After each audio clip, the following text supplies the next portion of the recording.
आपके अपने YouTube channel Atri academy पर।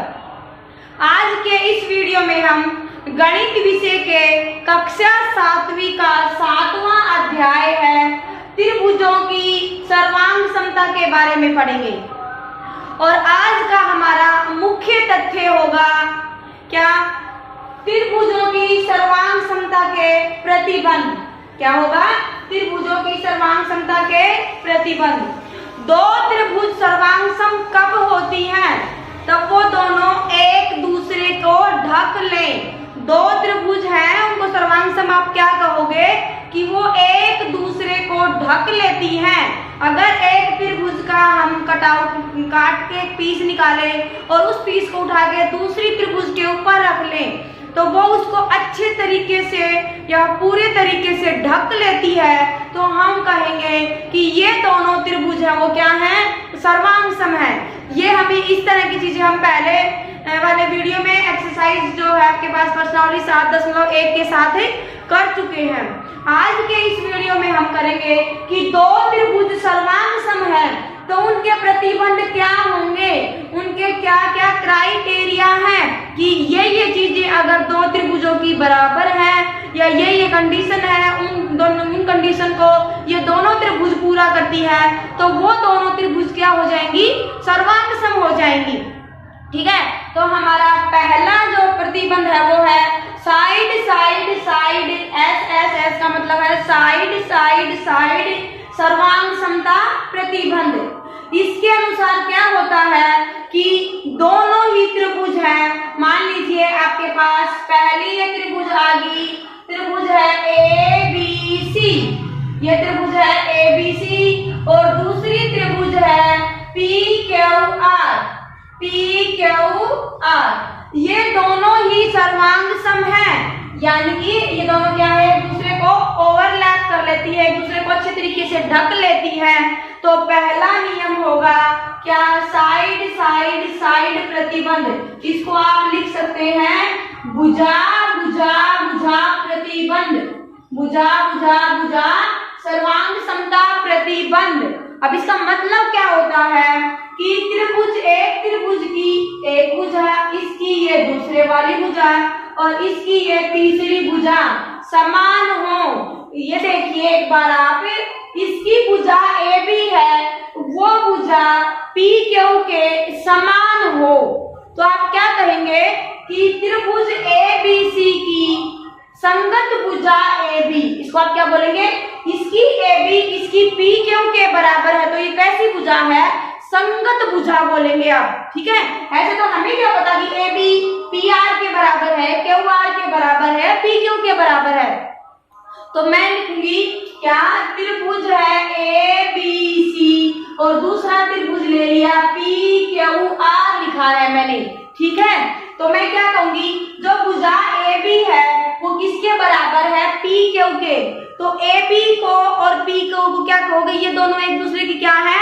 संगत भुजाएं हैं। इसी तरह से जो भुजा है ABC की और इसकी भुजा है PR, ये दोनों बराबर है तो ये क्या कहोगे? दोनों संगत भुजाएं हैं। और इसी तरह से BC है वो बराबर होगा QR के, तो BC संगत भुजा BC बराबर है QR। आप क्या लिखेंगे इसके अंदर? SSS का मतलब है तीनों ही भुजाओं का बराबर होना। SSS का मतलब होगा त्रिभुज की, दोनों त्रिभुजों की संगत भुजाएं। और क्या है? तीनों की तीनों भुजाएं क्या हैं? बराबर हैं। अगर किसी भी त्रिभुज की संगत भुजाएं बराबर हैं तो ऑटोमेटिकली क्या होगा? एक का कटआउट निकाल के एक के पीस काट लेंगे हम और दूसरे के ऊपर रखेंगे तो क्या करेगा? वो एक दूसरे को अच्छे तरीके से ढक लेगा। तो हम कह सकते हैं कि त्रिभुज ABC है वो सर्वांग सम होगा त्रिभुज PQR के। ठीक है, अब मैं जो आपके पास बार बार बोल रही हूँ क्या? संगत भुजा। मैं क्या अक्षर बोल रही हूँ? संगत। संगत है, संगत का मतलब है कि ये AB PQ के बराबर है तो AB की संगत भुजा क्या बनेगी? PQ। AC की संगत भुजा क्या बनेगी? PR और BC की संगत भुजा क्या बनेगी? QR। ठीक है, अब हम करेंगे कि सर्वांग सम का जो चिन्ह है, साइन क्या होता है। मैंने कह दिया त्रिभुज एबीसी और त्रिभुज पीक्यूआर दोनों सर्वांग सम है, दोनों सर्वांग सम है। तो इसको हम ये लिखने की बजाय कि त्रिभुज एबीसी त्रिभुज पीक्यूआर के सर्वांग सम है, इस ऐसे लिखने की बजाय हम क्या यूज करते हैं, एक चिन्ह का प्रयोग करते हैं। और ये चिन्ह किसका है, सर्वांग सम का। क्या है, सर्वांग सम का चिन्ह कौन सा होगा, देखिए आप, सर्वांग सम का होता है, एक पहले ऐसे लगाएंगे और फिर दो सीधी लाइन लगा देंगे, तो ये चिन्ह किसका है, सर्वांग सम का। ठीक है, अब एक और होता है सांकेतिक रूप में लिखना, दोनों त्रिभुजों को सांकेतिक रूप में लिखना। सांकेतिक रूप में दो त्रिभुजों को हम कैसे लिखेंगे, देखिए आप यहाँ से, जैसे मैंने कहा एबीसी त्रिभुज और पीक्यूआर त्रिभुज है, ये दोनों क्या है, सर्वांग सम है। तो इसके जो संगत भाग है, जिसको हम सुमेलित पार्ट, कोरस्पॉन्डिंग पार्ट भी बोलते हैं, कोरस्पॉन्डिंग पार्ट या फिर सुमेलित भाग भी बोलते हैं, वो कैसे होंगे, देखिए हम लिखेंगे जो भुजा AB है वो सुमेलित है, संगत भुजा किसके, PQ के। ठीक है, फिर मैंने उठा ली साइड, जो भुजा AC है वो उसकी संगत भुजा किसके बराबर है, PR के, तो ये सुमेलित होगी PR के। अगली ले ली मैंने BC, ये भुजा BC है वो किसके सुमेलित है, QR के, किसके सुमेलित है, QR के। अब ऐसे ही आप देखिए, आप इसको देखेंगे तो क्या करेंगे कि शीर्ष है, शीर्ष से मिलाएंगे, तो देखो A की जगह पे कितना है P और B की जगह पे कितना है Q। वापिस देखिए A की जगह पे P हम कर चुके हैं और C की जगह पे कितना है R। तो आप जब लिखेंगे ये तो कैसे लिखेंगे, त्रिभुज ABC क्या है, सर्वांग सम है, त्रिभुज A का जो सुमेलित भाग है वो कितना है P और B का कौन सा बनेगा Q और C का बनेगा R। तो ये है सांकेतिक रूप में लिखना, सर्वांग सम त्रिभुजों को क्या करना, सांकेतिक रूप में लिखना। वो जैसे हैं, जैसे सुमेलित हैं, जैसे उनके संगत भाग हैं वो एक दूसरे के बराबर हैं, उसी तरह से लिखना। मान लीजिए AB है वो PR के बराबर होती, तो A की जगह पे P है और B की जगह पे क्या बनता R, तो मैं यहाँ पे क्या लिखती, PRQ लिखती। समझ आया, अगर मेरी साइड AB है वो PR के बराबर होती तो संगत भाग में AB है ना वो सुमेलित होता PR के, और जब यहाँ R आ जाता तो B का सुमेलित भाग या संगत भाग क्या, B का क्या बनता, R बनता। तो मैं यहाँ पे क्या लिखती, PQR नहीं लिखूंगी उस समय मैं क्या लिखूंगी, PRQ लिखती। ठीक है, तो ये है दो सर्वांग सम त्रिभुजों का क्या लिखना, सांकेतिक रूप में लिखना, कि जिस हिसाब से वो क्या है एक दूसरे के क्या है, सर्वांग सम है, उनको उसी सीरीज में उसी क्रम में लिखना कि A है वो किसकी जगह पे आएगा। जब हम इसको उठा के इसके ऊपर ढकेंगे तो ये A है ये P के ऊपर आएगा, ये B है वो Q के ऊपर आएगा और C है वो R पे आएगा, और वो दोनों ही त्रिभुज एक दूसरे को अच्छे तरीके से ढक लेंगी। ठीक है, तो इसका पहला नियम क्या है, साइड साइड साइड, यानी कि दोनों त्रिभुजों की जो तीन तीन भुजाएं हैं, तीनों भुजाएं आपस में क्या हो, बराबर हो, तो उस समय क्या होता है, दो त्रिभुज क्या होंगी, सर्वांग सम होंगी। हमने कर लिया ये पहला। अब दूसरा देखिए, साइड एंगल साइड। दूसरा प्रतिबंध है भुजा कोण भुजा।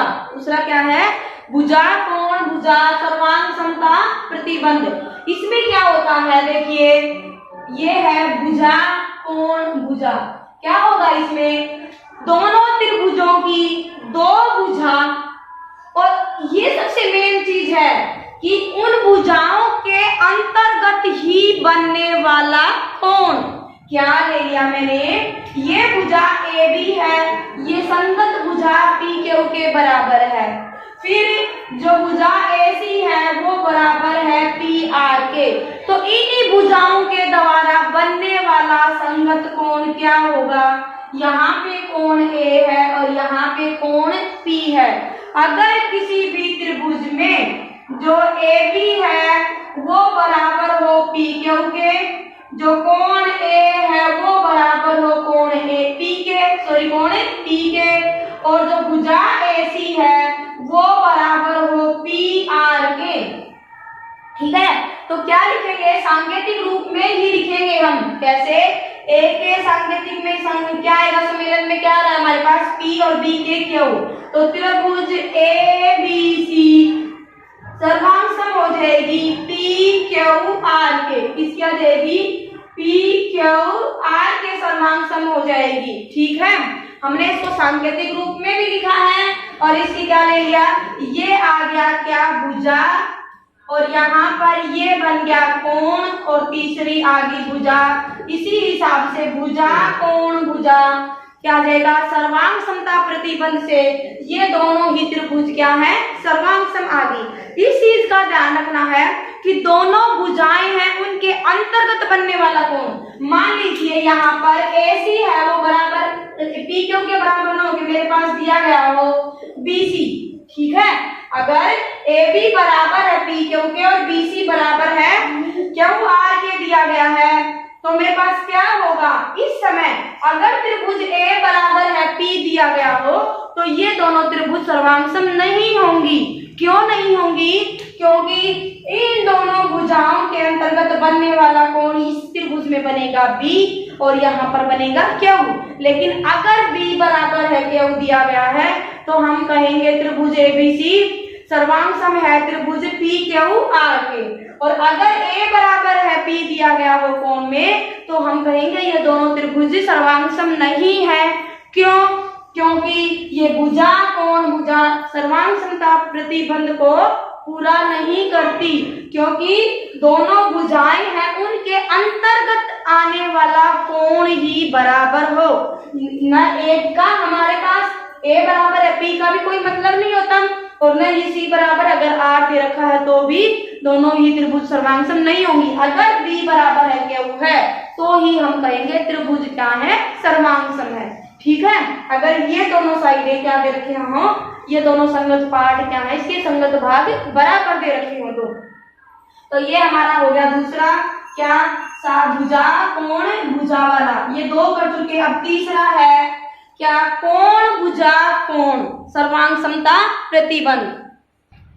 इस प्रतिबंध के अनुसार क्या होगा कि दोनों ही त्रिभुजों में कोण, पहला कोण आ गया, फिर ये भुजा और फिर कोण, यानी कि एक ही भुजा पर बनने वाले दोनों कोण क्या हो? बराबर हो। क्या हुआ? कोण A बराबर है कोण B होना चाहिए इस प्रतिबंध के लिए, और यहाँ से AC बराबर है PR होनी चाहिए, और C बराबर है कोण R के। कोण C बराबर है कोण R के होना चाहिए। मतलब क्या हुआ? कोण कोण दो कोणों के अंतर्गत आने वाली भुजा, उसमें क्या था? दो भुजाओं के अंतर्गत। देखिए इसमें दो भुजाओं के अंतर्गत आने वाला कोण, और इसमें क्या है? दो कोणों के अंतर्गत आने वाली भुजा क्या होनी चाहिए? बराबर होनी चाहिए। क्या है?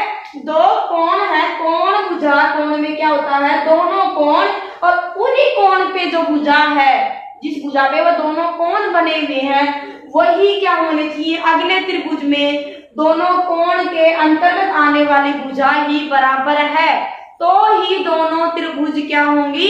सर्वांग सम होंगी। नहीं तो हम कहेंगे कि ये दोनों त्रिभुज सर्वांग सम नहीं है। मान लीजिए आपको दिया गया है कोण A बराबर है कोण P दे दे, और कोण C बराबर है कोण R दे दे। ठीक है, और भुजा दे दे यहाँ से AB बराबर है PQ। यहाँ से क्या दे दे? AB बराबर है PQ दे दे। तो हम इन दोनों त्रिभुज ABC और PQR को क्या? कोण भुजा कोण सर्वांग समता प्रतिबंध के अनुसार कहेंगे कि दोनों त्रिभुज सर्वांग सम नहीं है, यानी कि इसके ऊपर कोण यानी कि एंगल, साइड एंगल प्रतिबंध नहीं लगेगा। कौन सा नहीं लगेगा? एंगल, साइड एंगल यानी कि कोण भुजा कोण प्रतिबंध लागू नहीं होगा। इस प्रतिबंध के अनुसार इन दोनों त्रिभुजों को हम सर्वांग सम नहीं कहेंगे। तो ये ही चीजें हैं इसमें। आपके पास जो प्रश्नावली आएगी 7.2 उसमें इसी तरह से आपको पजल करने के लिए क्या करेंगे, ये दोनों कोण बराबर दे देंगे, इस भुजा को छोड़ के कोई और भुजा बराबर दे देंगे और कह देंगे कि बताइए ये क्या है, दोनों त्रिभुज सर्वांग सम है या नहीं। तो आपको इन चीजों का ध्यान रखना है कि दोनों कोणों के अंतर्गत आने वाली भुजा है वही बराबर हो तो ही हमारे पास एंगल साइड एंगल यानी कि कोण भुजा कोण प्रतिबंध ही लागू होगा, नहीं तो दोनों त्रिभुज सर्वांग सम नहीं होंगी। अब आप यहाँ पे क्या करेंगे, AC बराबर है PR के, तो ये किस रूल को मानता है, ये आ गया कोण और अगली आ गई भुजा और यहाँ पे अगला आ गया कोण। तो कौन सा प्रतिबंध लागू हो गया, कोण भुजा कोण प्रतिबंध के अनुसार त्रिभुज ABC है वो सर्वांग सम होगी त्रिभुज PQR के। ठीक है, अब हमने ये तीनों प्रतिबंध पढ़ चुके हैं। अब हमारा अंतिम जो है वो है RHS। इसके नाम से ही आपको पता लग जाएगा। R के लिए आएगा, एक बार देखिए ये प्रतिबंध क्या है, ये है RHS। ये प्रतिबंध है ना वो इंग्लिश के हिसाब से दिए गए हैं। R का मतलब होगा राइट एंगल, क्या है, राइट एंगल। राइट एंगल का मतलब है 90 डिग्री का कोण। फिर दूसरा बनेगा H से बनेगा हाइपोटेन्यूस। हाइपोटेन्यूस का मतलब क्या होगा, कर्ण। अगला है S और S का मतलब बनेगा साइड और इसको आप लिख सकते हैं भुजा। ये जो RHS है ना, सबसे पहली बात ये किस तरह की त्रिभुज पे लागू होगा, सिर्फ और सिर्फ समकोण त्रिभुज पे। किस पे होगा, समकोण त्रिभुज पे। कैसे होगा देखिए, 90 डिग्री का कोण से होगा। कौन से 90 डिग्री का कोण जहां होता है वो कैसी त्रिभुज होती है, समकोण त्रिभुज होती है। ठीक है, कैसी होगी, समकोण त्रिभुज। अब समकोण, सबसे पहली बात तो त्रिभुज समकोण होनी चाहिए। फिर उसके दोनों जो 90 डिग्री के कोण हैं वो बराबर होंगे, यानी कि दोनों में एक एक कोण 90 डिग्री का होना चाहिए। फिर 90 डिग्री के बिल्कुल टक्कर में सामने वाला कोण, देखो मैं एक बार बना देती हूँ। ये मैंने ले लिया त्रिभुज ABC, ये A है, ये B है और ये C है, और यहाँ पे मैंने लिया है 90 डिग्री का कोण। और मैं दूसरी त्रिभुज ले लेती हूँ, यहाँ से मैंने लिया P और यहाँ पे ले लिया QR, तो ये आ गया 90 डिग्री का। तो 90 डिग्री के कोण के सामने वाली भुजा को आप क्या कहेंगे, कर्ण कहेंगे। ठीक है, इसका मतलब हुआ आपके पास एक तो 90 डिग्री का कोण बराबर होना चाहिए। संगत भाग में क्या बनेगा, जो कोण B है वो सुमेलित होगा कोण Q के, यानी कि कोण B और कोण Q दोनों क्या होने चाहिए, 90 डिग्री के। अब 90 डिग्री का कोण बना, उसके टक्कर वाली भुजा कर्ण होती है, उसके सामने बिल्कुल सामने वाली भुजा होती है वो सबसे समकोण त्रिभुज की सबसे बड़ी भुजा होती है और उसको हम बोलते हैं कर्ण बोलते हैं। तो ये कोण भी दोनों के बराबर होने चाहिए। तो ये क्या आ जाएगा, AC बराबर है आ जाएगा PR के। ठीक है, ये क्या नियम आ गया, R का नियम आ गया, यहाँ पे आ गया H का नियम। अब तीसरा है S यानी कि साइड। अब ये जो साइड बच गई, चाहे वो AB हो चाहे वो BC हो, इन दोनों में से कोई भी एक भुजा समान हो। इसमें कोई नियम नहीं है कि ये वाली आधार वाली बराबर होगी या कर्ण वाली बराबर होगी, यहाँ पर कोई नियम नहीं है, कोई भी एक साइड बराबर हो सकती है। तो अगर आपके पास ये दिया गया हो BC बराबर है RQ हो या फिर AB बराबर है PQ, होनी चाहिए संगत भुजाई, या फिर AB बराबर है PQ, AB बराबर है PQ, इन दोनों में से कोई एक हो। अगर ये दोनों में से एक भी समान दे दी तो हमारे पास कौन सा प्रतिबंध लागू हो जाएगा, ये हो जाएगा RHS प्रतिबंध। क्या कहेंगे आप इसको, RHS, राइट हाइपोटेन्यूस और साइड प्रतिबंध बोलेंगे। और ध्यान में रखना ये प्रतिबंध किस तरह के त्रिभुज पे लागू होता है, सिर्फ और सिर्फ समकोण त्रिभुज पे।